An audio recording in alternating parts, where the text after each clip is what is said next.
नमस्कार दोस्तों, आपको हमारे चैनल पर स्वागत है। आज हम इस वीडियो में बताएंगे कि ब्रह्मा जी के संपूर्ण जीवन के बारे में कथा।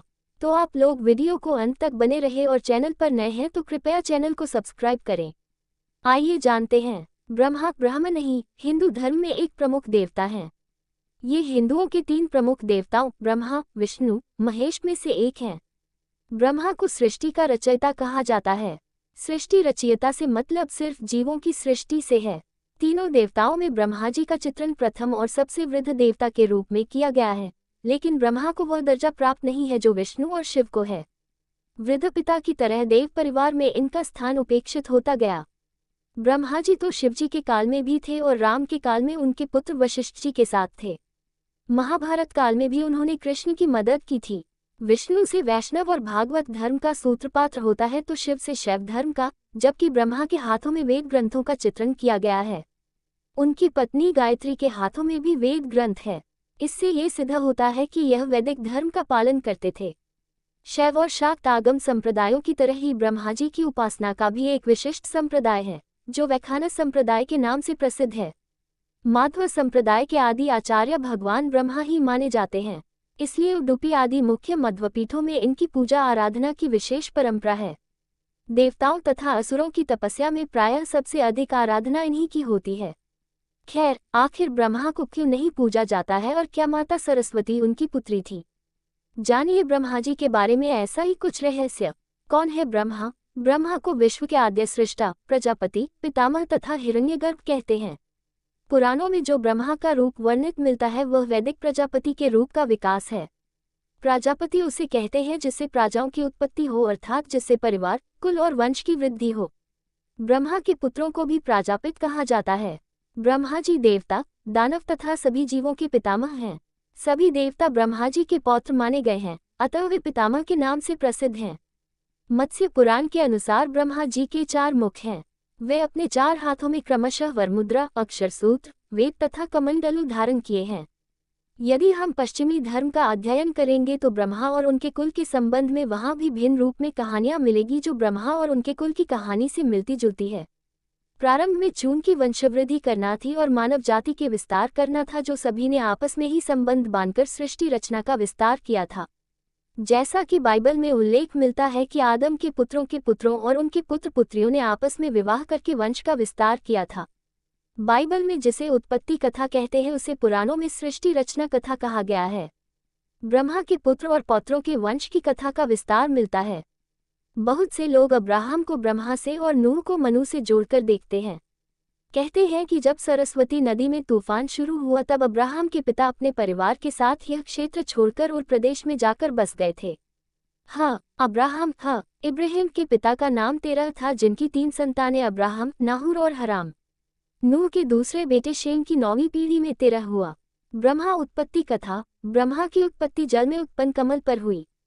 उन्होंने कमल के डंठल के अंदर उतरकर उसका मूल जानने का प्रयास किया, लेकिन नहीं जान पाए। तब वो पुनः कमल आकर कमल पर विराजमान होकर सोचने लगे कि मैं कहाँ से और कैसे उत्पन्न हुआ। तभी एक शब्द सुनाई दिया, तपस तपस। तब ब्रह्मा ने 100 वर्षों तक वहीं आंख बंद कर तपस्या की। फिर ब्रह्मा को भगवान विष्णु की प्रेरणा से सृष्टि रचना का आदेश मिला। उन्होंने तब सर्वप्रथम 4 पुत्रों की उत्पत्ति की, सनक, सनंदन, सनातन और सनत कुमार। ये चारों भी सृष्टि रचना छोड़कर तपस्या में लीन हो गए। अपने पुत्रों की इस हरकत से जब ब्रह्मा क्रोधित हुए तो उनकी भौहों से एक बालक का जन्म हुआ। यह बालक रोने लगा तो इसका नाम रुद्र रख दिया गया। फिर ब्रह्मा ने विष्णु जी की शक्ति से 10 तेजस्वी पुत्रों को जन्म दिया। उनके नाम है मारीचि, अत्रि, अंगिरा, पुलह, पुलत्स्य, क्रतु, वशिष्ठ, दक्ष, भृगु और नारद। उनके मुख से पुत्री वाग्देवी की उत्पत्ति हुई। फिर ब्रह्मा ने अपने शरीर के 2 अंश किए, एक अंश से पुरुष रूप मनु और दूसरे से स्त्री रूप शत्रुपा को जन्म दिया। मनु और शत्रुपा की संतानों को रहने के लिए श्रीहरि ने वराह रूप धारण कर धरती का उद्धार किया। सदाशिव और मां दुर्गा। पुराणों ने ब्रह्मा की कहानी को मिथ रूप में लिखा। पुराणों के अनुसार क्षीरसागर में शेषशायी विष्णु के नाभिकमल से ब्रह्मा की स्वयं उत्पत्ति हुई, इसलिए ये स्वयंभू कहलाते हैं। शिव पुराण अनुसार ब्रह्मा, विष्णु और महेश के माता पिता सदाशिव और दुर्गा हैं, जो काशी में निवास करते थे। ये कथा इस प्रकार है। इस आनंद रूप वन काशी में रमन करते हुए एक समय शिव और शिवा को यह इच्छा उत्पन्न हुई कि किसी दूसरे पुरुष की सृष्टि करनी चाहिए, जिस पर सृष्टि निर्माण वंशवृद्धि आदि का कार्यभार रखकर हम निर्वाण धारण करें। ऐसा निश्चय करके शक्ति सहित परमेश्वर रूपी शिव ने अपने वामान पर अमृत मल दिया। फिर वहां से एक पुरुष प्रकट हुआ। शिव ने उस पुरुष से संबोधित होकर कहा, वत्स, व्यापक होने के कारण तुम्हारा नाम विष्णु विख्यात होगा। विष्णु को उत्पन्न करने के बाद सदाशिव और शक्ति ने पूर्ववत प्रयत्न करके ब्रह्मा जी को अपने दाहिने अंग से उत्पन्न किया और तुरंत ही उन्हें विष्णु के नाभि कमल में डाल दिया। इस प्रकार उस कमल से पुत्र के रूप में हिरण्यगर्भ जल के गर्भ से ब्रह्मा का जन्म हुआ। ब्रह्मा जी उस कमल के सिवाय दूसरे किसी को अपने शरीर का जनक या पिता नहीं मानते थे। मैं कौन हूँ, कहाँ से आया हूँ, मेरा क्या कार्य है, मैं किसका पुत्र होकर उत्पन्न हुआ हूँ और किसने इस समय मेरा निर्माण किया है। इस प्रकार संशय में रहने के बाद वे जल में ही तपस्या में लीन हो जाते हैं। बाद में सदाशिव के विभूति स्वरूप से रुद्र और महेश्वर का जन्म हुआ। देवी भागवत पुराण में सदाशिव पत्नी देवी दुर्गा जी हिमालय को ज्ञान देते हुए कहती है कि एक सदाशिव ब्रह्म की साधना करो, जो परम प्रकाश रूप है, वही सबके प्राण और सबकी वाणी है, वही परम तत्व है, उसी अविनाशी तत्व का ध्यान करो।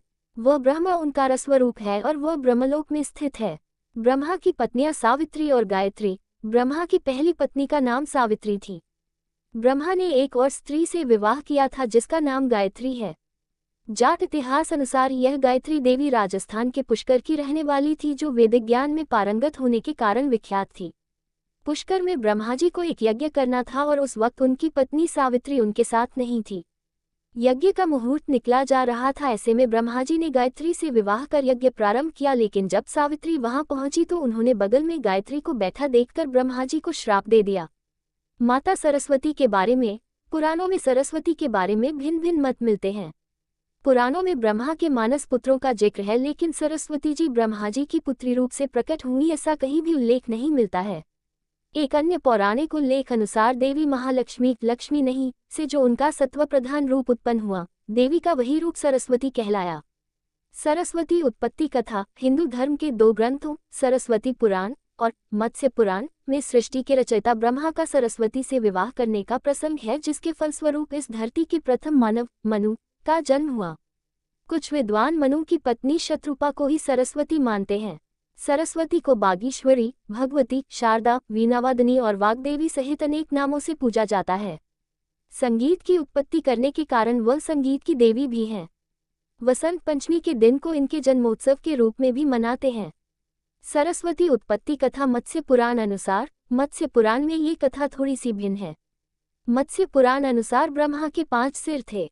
कालांतर में उनका 5वां सिर शिवजी ने काट दिया था, जिसके चलते उनका नाम कापालिक पड़ा। एक अन्य मान्यता अनुसार उनका ये सिर काल भैरव ने काट दिया था। कहा जाता है जब ब्रह्मा ने सृष्टि की रचना की तो वह इस समस्त ब्रह्मांड में अकेले थे। ऐसे में उन्होंने अपने मुख से सरस्वती, सांध्य, ब्राह्मी को उत्पन्न किया। ब्रह्मा अपनी ही बनाई हुई रचना सरस्वती के प्रति आकर्षित होने लगे और लगातार उन पर अपनी दृष्टि डाले रखते थे। ब्रह्मा की दृष्टि से बचने के लिए सरस्वती चारों दिशाओं में छिपती रही, लेकिन वह उनसे नहीं बच पाई। इसलिए सरस्वती आकाश में जाकर छिप गईं, लेकिन अपने 5वें सिर से ब्रह्मा ने उन्हें आकाश में भी खोज निकाला और उनसे सृष्टि की रचना में सहयोग करने का निवेदन किया। सरस्वती से विवाह करने के पश्चात सर्वप्रथम स्वयंभू मनु को जन्म दिया। ब्रह्मा और सरस्वती की यह संतान मनु को पृथ्वी पर जन्म लेने वाला पहला मानव कहा जाता है। मान्यता अनुसार सरस्वती ने वेदज्ञ पुरूरवा से भी संबंध बनाए थे, जिसके चलते उनको एक पुत्र हुआ जिसका नाम सरस्वान रखा गया। जब ब्रह्मा को इसका पता चला तो उन्होंने सरस्वती को महानदी होने का शाप दे दिया। भयभीता सरस्वती गंगा मां की शरण में जा पहुंची। गंगा के कहने पर ब्रह्मा ने सरस्वती को शाप मुक्त कर दिया। शापवश ही वह मृत्युलोक में कहीं दृश्य और कहीं अदृश्य रूप में रहने लगी। 5वां सिर एक पौराणिक कथा के अनुसार रति देवी के पति कामदेव को तप करने के बाद ब्रह्मा जी ने 3 ऐसे तीर प्रदान किए जिससे किसी को भी कामासक्त किया जा सकता था। कामदेव ने उन तीरों की शक्ति की परीक्षा के उद्देश्य से एक तीर ब्रह्मा जी पर ही छोड़ दिया। ऐसे में ब्रह्मा जी पर इसका असर हुआ और उन्होंने अपनी संकल्प शक्ति से शत्रुपा देवी का सृजन किया। ब्रह्मा जी अपने द्वारा उत्पन्न शत्रुपा के प्रति आकृष्ट हो गए तथा उन्हें टकटकी बांधकर निहारने लगे। शत्रुपा ने ब्रह्मा की दृष्टि से बचने की हर कोशिश की, किंतु असफल रही।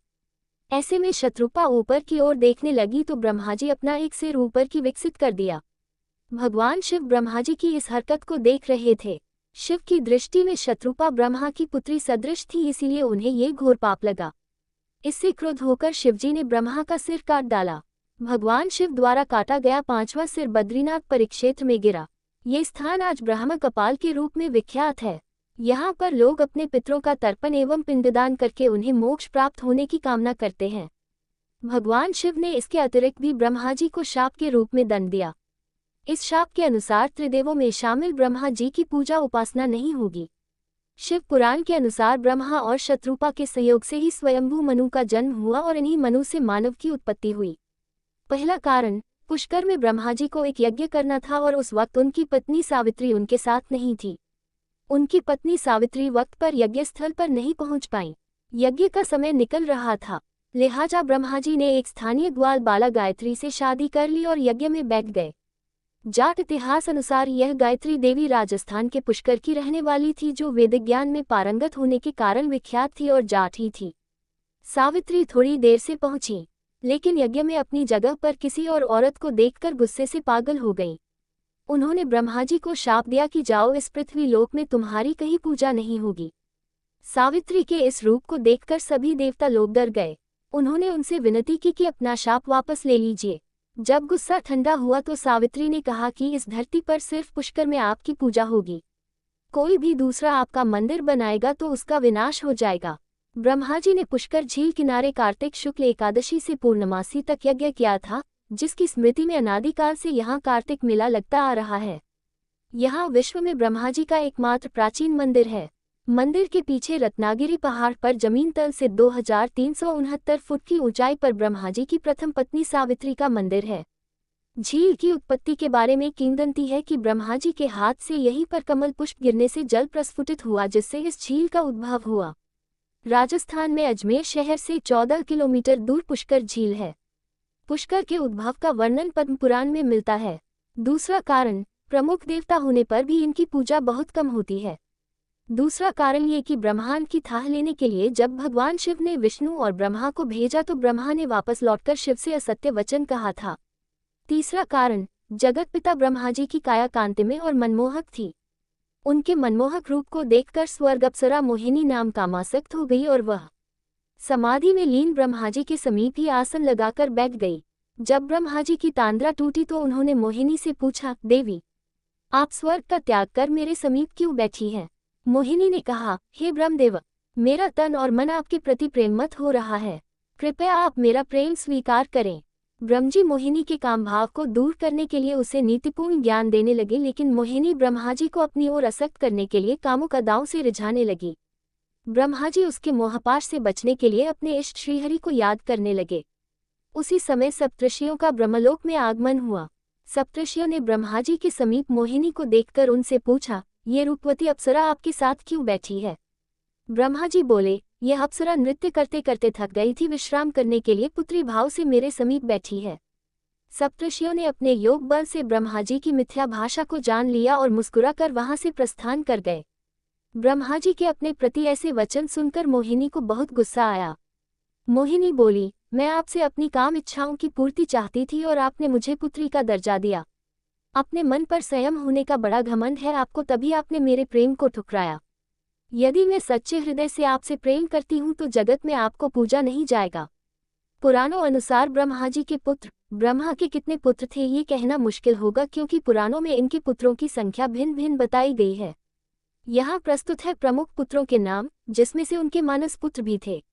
ब्रह्मा की इन पुत्रों को प्रजापति कहा गया है। इन पुत्रों से ही धरती के सभी मनुष्यों की उत्पत्ति हुई है, अर्थात यही सभी धरती के मनुष्यों के पूर्वज हैं। ब्रह्मा के कुल पुत्र विश्वकर्मा, अधर्म, अलक्ष्मी, 8 वसु, 4 कुमार, 7 मनु, 11 रुद्र, पुलस्त्य, पुलह, अत्रि, क्रतु, अरणी, अंगिरा, रुचि, भृगु, दक्ष, कर्दम, पंचशिखा, वोडु, नारद, मरीचि, अपांतरत्मा, वशिष्ठ, प्रचेता, हंस, यति आदि मिलाकर कुल 59 पुत्र थे। इन्हीं में ब्रह्मा के मानस पुत्र भी हैं। ब्रह्मा के प्रमुख 10 पुत्र 1 अत्रि, 2 अंगिरस, 3 भृगु, 4 कंदर्प, 5 वशिष्ठ, 6 दक्ष, 7 स्वयंभू मनु, 8 क्रतु, 9 पुलह, 10 पुलस्त्य। उक्त से धरती के 10 कुलों या कबीलों का निर्माण हुआ।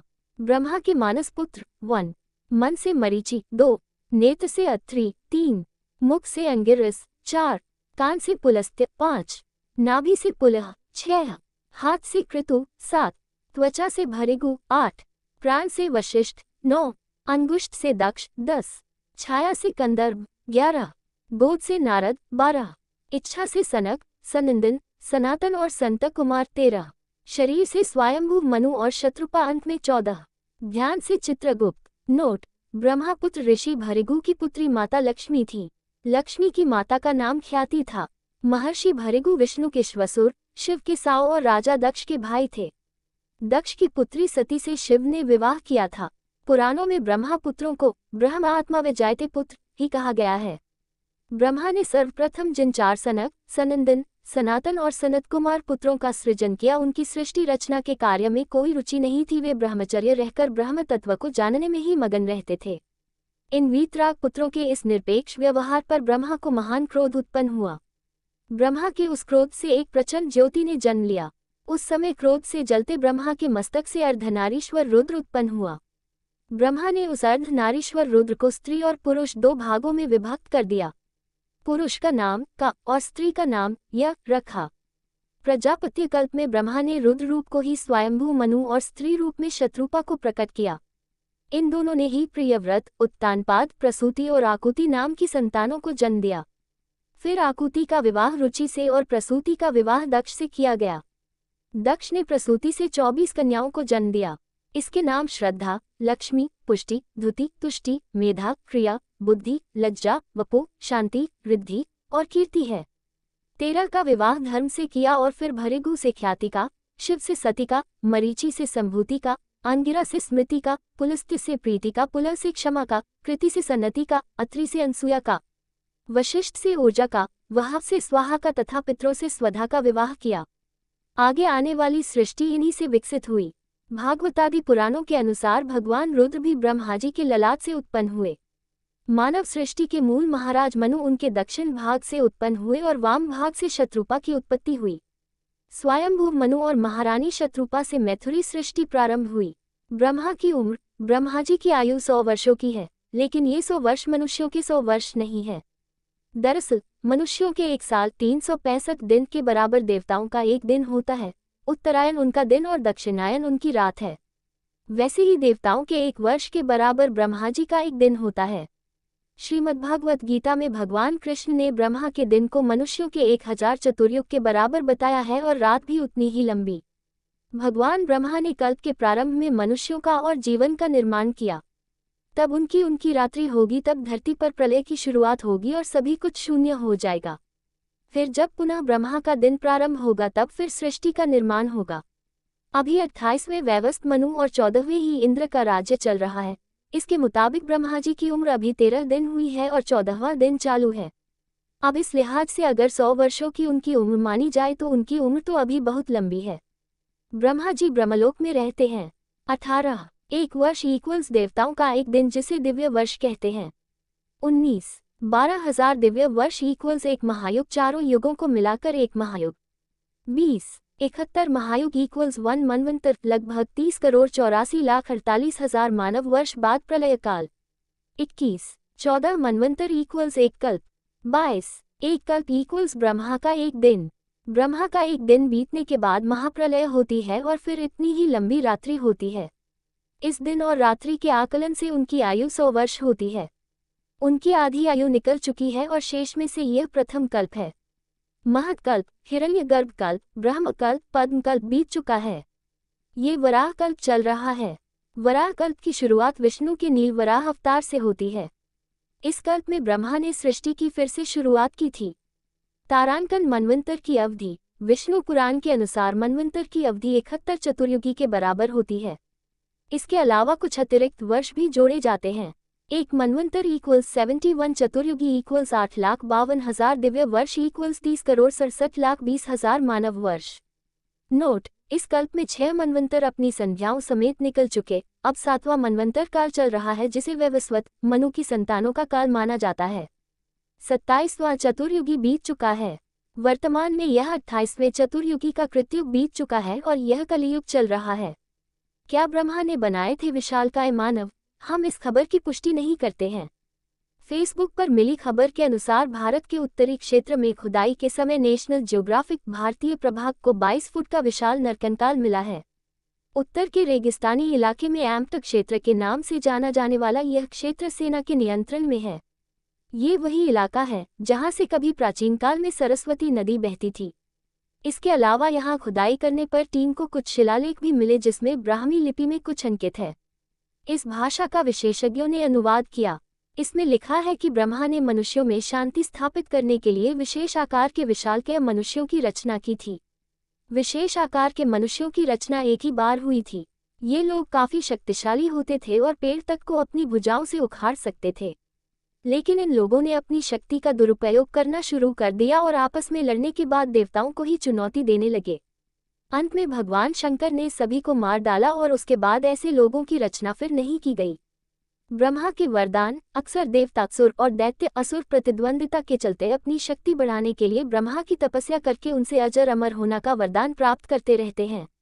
इसके अलावा भी सामान्य मनुष्यों ने भी ब्रह्मा की तपस्या करने वरदान हासिल किए हैं। विप्रचित्ति, तारक, हिरण्यकशिपु, रावण, गजासुर तथा त्रिपुर आदि असुरों को इन्होंने ही वरदान देकर अवध्य कर डाला था। ब्रह्मा जी ने कई असुरों के अलावा राक्षस को भी वरदान दिए थे। जैसे कुंभकर्ण को निंद्रा का वरदान दिया था तो दूसरी ओर मेघनाद को अवध्य होने का।